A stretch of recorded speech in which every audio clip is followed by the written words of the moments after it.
Bonjour tout le monde, j'espère que vous allez bien. Aujourd'hui, nous allons aborder le thème suivant, nous allons parler de la mère de Dieu. Alors, qu'est-ce que la mère de Dieu? Avec tout le respect que j'ai pour cette femme, c'est la femme qui a enfanté le Christ. Dieu, quand il est venu sur terre, il a pris la forme du Saint-Esprit.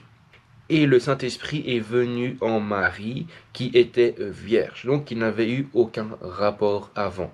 Évidemment, elle n'a pas eu de rapport avec un homme. C'est le Saint-Esprit qui est venu en elle et qui a enfanté le Christ. Et cette femme était vierge. Et c'est la mère de Dieu puisqu'elle a enfanté Dieu. Sinon, on ne l'appellerait pas mère de Dieu. Donc c'est bien la preuve que Jésus-Christ est Dieu. Puisque Marie, la Sainte Vierge Marie, comme l'Église l'appelle sainte, vu qu'elle a été la mère de Dieu, elle a un titre plus important que les autres femmes. Mais du moins, elle a besoin quand même du Sauveur, de Jésus, pour qu'elle puisse être sauvée par lui. Cependant, malgré qu'elle a enfanté le Christ, elle a tout de même besoin d'un Sauveur, comme chaque être humain sur cette terre, homme ou femme. Dans ce thème de vidéo que nous allons aborder aujourd'hui, je vous invite à tout simplement lire avec moi la définition d'une mère. Selon Robert, c'est une femme qui a mis au monde un ou plusieurs enfants. Maman, maternelle, maternité. C'est une mère de famille. Selon la religion chrétienne, c'est la mère de Dieu, la Vierge Marie. Donc c'est bien la mère de Dieu. Et Dieu, c'est Jésus-Christ, puisque Marie a enfanté le Christ, a enfanté Jésus, et donc Jésus est Dieu, puisque selon la religion chrétienne, la mère de Dieu, c'est la Vierge Marie. Dans Luc chapitre 1, versets 30 à 31, l'ange lui dit, « N'aie pas peur, Marie, car tu as trouvé grâce auprès de Dieu. Voici que tu seras enceinte. Tu mettras au monde un fils, et tu lui donneras le nom de Jésus. » L'ange Gabriel annonce à Marie qu'elle enfantera le Messie, le Sauveur. Elle a trouvé grâce auprès de Dieu. Voici que tu seras enceinte. Tu mettras au monde un fils et tu lui donneras le nom de Jésus.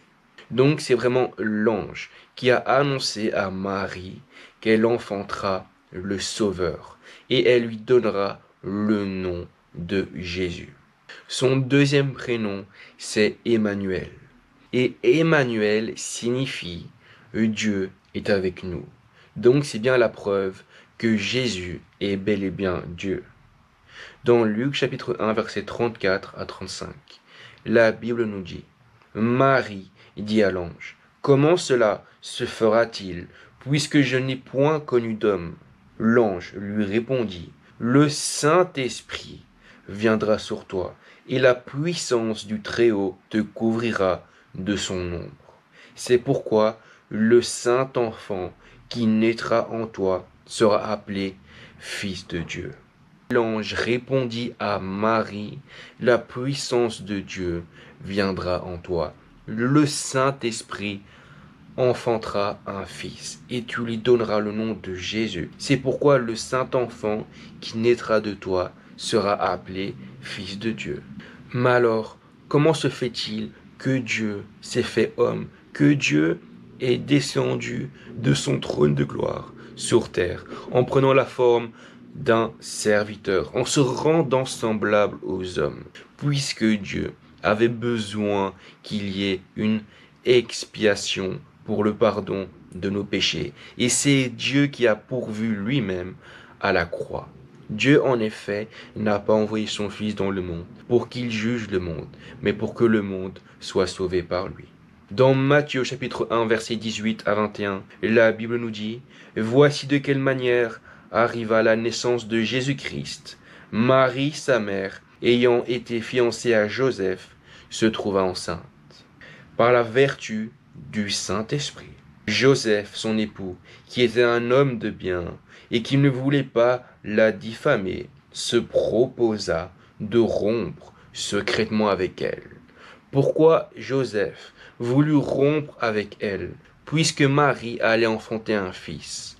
Joseph ne comprit pas tout de suite la raison qu'elle tombe enceinte, Alors un ange est venu dans un songe se révéler à Joseph et lui a dit, Joseph, ne crains pas, puisque la femme que tu as épousée est sainte, puisque c'est le Saint-Esprit qui est venu en elle. Du coup, Joseph a été rassuré.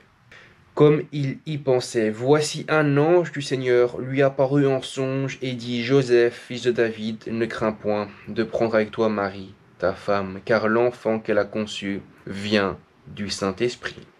Et je tiens à souligner le fait que Joseph et Marie étaient fiancés, étaient mariés, et pourtant ils n'avaient pas connu sa femme encore, dans le sens qu'il n'avait pas eu de rapport intime.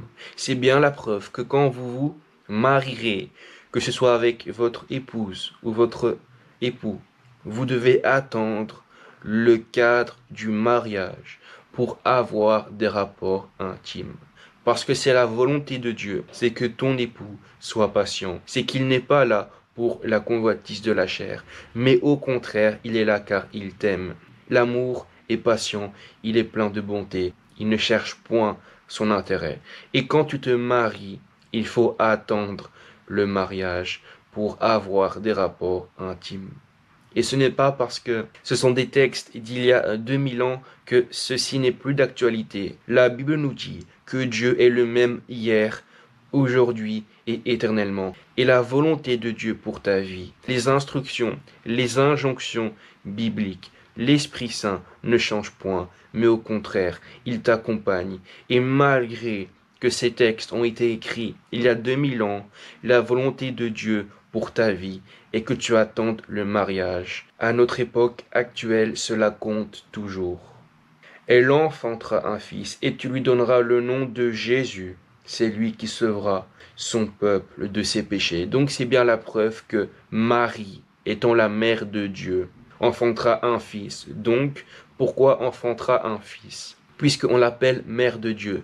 Cela veut dire que Dieu, quand il est descendu de son trône de gloire pour se rendre semblable aux hommes, il est entré comme nous, êtres humains, comme toi et moi. On est tous venus sur terre par le même moyen, par la voie naturelle. Et c'est comme ça que Dieu est venu sur terre. C'est en se rendant semblable aux hommes pour nous montrer qu'il aime sa création, qu'il aime les hommes et qu'il veut les sauver. La volonté de Dieu, de Jésus-Christ, c'est de sauver ton âme. Et comment Dieu a-t-il fait pour qu'il puisse sauver ton âme, pour que tu puisses éviter de répondre de tes fautes, de tes péchés au jugement dernier, tout simplement en mourant à la croix à cause de toutes tes fautes, à cause de tes iniquités, pour te laver, pour te purifier, pour te sauver de toutes tes fautes.